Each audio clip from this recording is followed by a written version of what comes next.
नमस्कार, संविधान समाचार में आपका स्वागत है। खबर इंदौर से है। इंदौर में धम्म ध्वज यात्रा का भव्य समापन। बौद्ध समाज ने लिया एकता और सेवा का संकल्प। इंदौर शहर में महाबोधि मुक्ति आंदोलन के तहत निकाली गई धम्म ध्वज यात्रा का भव्य और शांतिपूर्ण समापन किया गया।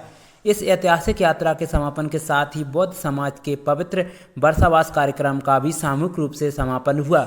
भंते बिनाचार्य के नेतृत्व में हुई यात्रा। यह धम्म यात्रा शहर के विभिन्न इलाकों से गुजरी, जिसमें बड़ी संख्या में बौद्ध अनुयायियों ने भाग लिया। यह यात्रा प्रमुख बौद्ध भिक्षु भंते बिनाचार्य के कुशल नेतृत्व में आयोजित की गई। समापन समारोह में शहर भर से हजारों समाजजन शामिल हुए, जो बौद्ध धर्म के प्रति उनकी गहरी आस्था और समर्पण को दर्शाता है। यह धम्म यात्रा के देशव्यापी महाबोधि मुक्ति आंदोलन का एक महत्वपूर्ण हिस्सा थी। यह आंदोलन बोध गया स्थित बौद्धों के सबसे पवित्र स्थल महाबोधि महाविहार को पंडितों के कथित अतिक्रमण से मुक्त कराकर उसका प्रबंधन बौद्ध समुदाय को सौंपने की मांग को लेकर देशव्यापी स्तर पर चलाया जा रहा है। इंदौर में इस यात्रा का समापन इस आंदोलन को एक मजबूत समर्थन देता है।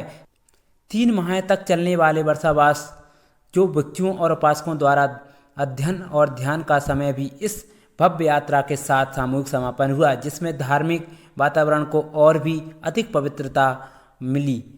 इस यात्रा में बौद्ध समाज के प्रतिनिधि सुरेश बागड़े, शुभम रायपुरे और शशिकांत बानखेड़े एवं अन्य सामाजिक लोग शामिल हुए। इस अवसर पर बताया गया कि इस यात्रा का मुख्य उद्देश्य समाज में भगवान बुद्ध के धम्म, आपसी एकता और करुणा के महत्वपूर्ण संदेश को व्यापक रूप से फैलाना।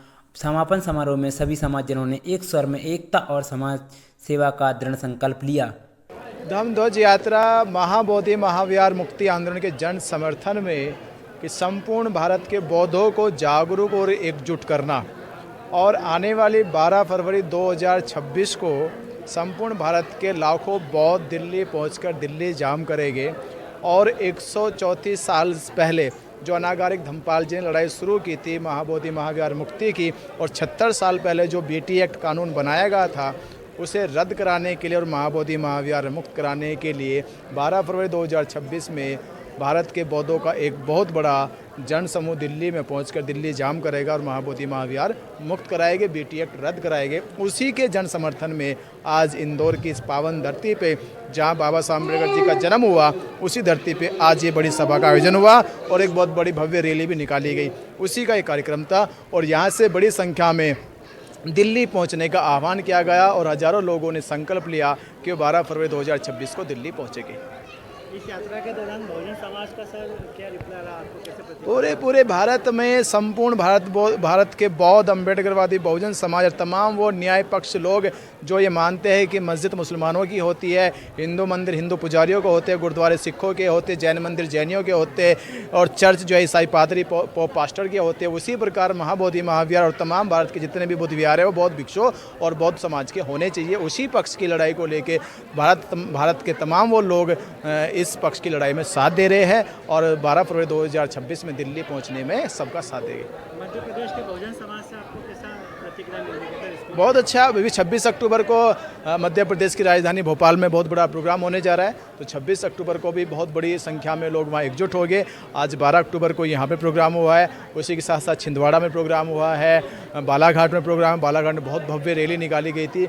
उसी प्रकार धीरे धीरे सागर में, रीवा में, सतना में और तमाम मध्य प्रदेश के और ज़िलों में ये कार्यक्रम आयोजित किए जा रहे हैं और बड़ी संख्या में मध्य प्रदेश, क्योंकि बाबा साहब अम्बेडकर जी के जन्म की भूमि है, तो यहाँ के लोगों में वो तो है कि बाबा साहब अम्बेडकर जी के जन्म की भूमि का दूध उनके अंदर है, तो वो क्रांति जरूर दिखाएगा, महाबोधि महाविहार मुक्त कराएगी। आज आपने इतने धम्म यात्रा का जो कार्यक्रम किया, तो इसका क्या उद्देश्य था? आज जो इंदौर में भारतीय बौद्ध महासभा, समता सैनिक दल, माता रमाई महिला मंडल के तत्वाधान में हमने 3 मांगों को लेकर ये धम्म यात्रा निकाली। पहला, बीटी एक्ट 1949 रद्द करो, बोध गया महाबोधि जो विहार है वो बौद्धों को सुपुर्द करो, उसकी मांग को लेकर। जन्मभूमि जो हमारे बाबा साहब अम्बेडकर जी की जन्मस्थली है, वहाँ पर भ्रष्टाचार हो रहा है, गलत कार्य हो रहे हैं, वो जो जन्मभूमि है वो भारतीय बौद्ध महासभा को सौंपे जाए, इसे हमने मांग करी। और नागपुर जो दीक्षा भूमि जाकर बाबा साहब अम्बेडकर जी ने जहाँ बौद्ध धम्म की दीक्षा दी, वहाँ पर भी अनैतिक कार्य हो रहे हैं, भ्रष्टाचार हो रहा है, उसको लेकर हम हमारी विरासत को बचाने के लिए इस धम्म यात्रा का आयोजन करा, जिसमें मुख्य रूप से बौद्ध का बचाव आंदोलन के भंते विनयाचार्य जी ने मार्गदर्शन करा। उस कार्यक्रम के अतिथि थे समता सैनिक दल के स्टाफ ऑफिसर आदरणीय एस के भंडारे साहब और BH गायकवाड़ गुरु जी भी उपस्थित थे और मध्य प्रदेश के दोनों प्रदेश अध्यक्ष उत्तर दक्षिण के अध्यक्ष भी उपस्थित थे। हमारा लक्ष्य है कि जो बौद्धों की बहुजन समाज की जो विरासत है वो बौद्धों को सुप्रत की जाए। जैसे हम देखते हैं गुरुद्वारा सिखों के अधीन है, मुसलमानों के मस्जिद है, तो वैसा बौद्धों के विहार बौद्धों के उनके साथ क्यों नहीं है। मतलब विहार बौद्धों का है तो बौद्धों को सुप्रत किया जाए।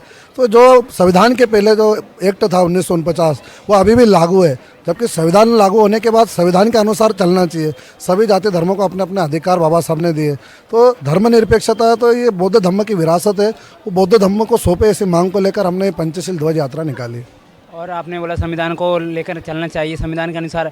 तो सभी संविधान निर्माता बाबा साहब अम्बेडकर को भी लोग बोल रहे हैं कि संविधान निर्माता नहीं है, तो इसको आप किस तरीके से देखते हैं? देखिए, ये लोग तो शुरू से ही मानते नहीं है, क्योंकि मनोवादी विचारधारा के लोग बाबा साहब को कैसे भी कर अपमानित करने का प्रयास करते रहते हैं। पर हम बहुजन समाज के लोग हमारे आखिरी सांस तक हम बाबा साहब के संविधान को रक्षा करने के लिए हम लड़ते रहेंगे। उनका कार्य संविधान को हटाना और हमारा कार्य संविधान को बचाना। संविधान के आड़े में जो लोग आएंगे उनका नुकसान तो होगा ही होगा, पर हर एक बहुजन व्यक्ति का कर्तव्य है कि वो संविधान की रक्षा करे। ये सभी को पता है कि संविधान सभा के जो अध्यक्ष थे बाबा राजेंद्र प्रसाद थे, पर प्रारूप समिति के अध्यक्ष डॉक्टर बाबा साहब अम्बेडकर जी थे। किसने कितना लिखा, आज भी दिल्ली में उनका टाइपराइटर ये बताएगा कि बाबा साहब ने संविधान कैसे लिखा। 2 वर्ष 11 महीने 18 दिन बाबा साहब ने संविधान लिखा, तब BN राव का नाम तो कहीं से कहीं तक नहीं आया। वो तो बाबा साहब को चाय देता था, जिसको बराबर वो नहीं आता। बाबा साहब के पास विश्व की सबसे ज़्यादा डिग्रियाँ है। उन्होंने अध्ययन करा, सभी जाति धर्मों का अध्ययन करा, सभी देशों के संविधान का अध्ययन करा, तब जाके हमको एक भारतीय संविधान दिया जिसमें हम भारत के लोग, जिसमें सभी जाति धर्मों के लोग आए। पर ये लोगों की सोच मनुवादी सोच है, जो मनुस्मृति में लिखा है ना, क्षत्रिय ब्राह्मण वैश्य और शूद्र। तो बाबा साहब ने सबको हटाकर, असमानता को हटाकर समता की स्थापना करी। तो समता को स्थापना करने वाले बाबा साहब अम्बेडकर जी वास्तविक सभी समाजों को उन्होंने बराबर अधिकार दिया, धर्मों को अधिकार दिया। इसलिए बाबा साहब अम्बेडकर ने सभी जाति धर्मों के बारे में सोचा। इसलिए संविधान निर्माता बाबा साहब है और बाबा साहब रहेंगे। हम आखिरी सांस तक संविधान की रक्षा के लिए खड़े रहेंगे। आपका जो कार्यक्रम हुआ धम्म यात्रा, इसमें किन किन संगठनों का समर्थन मिल रहा है? आज जो कार्यक्रम हमने करा 3 मांगों को लेकर, जन्मभूमि, दीक्षा भूमि और वो बौद्ध गाय बचाओ आंदोलन, इसमें हमको जय आदिवासी संगठन JS का समर्थन मिला, भीम आर्मी उनका समर्थन मिला, BSP उनका समर्थन मिला, आहिरवाड़ समाज, जाटो समाज एवं वाल्मीकि समाज इनका भी हमको समर्थन मिला, और महार समाज, इन सभी ने हमको समर्थन करते हुए कहा कि विरासतों को बचाने के लिए, बाबा साहब के संविधान के बचाने के लिए हम भारतीय बौद्ध महासभा के साथ हैं।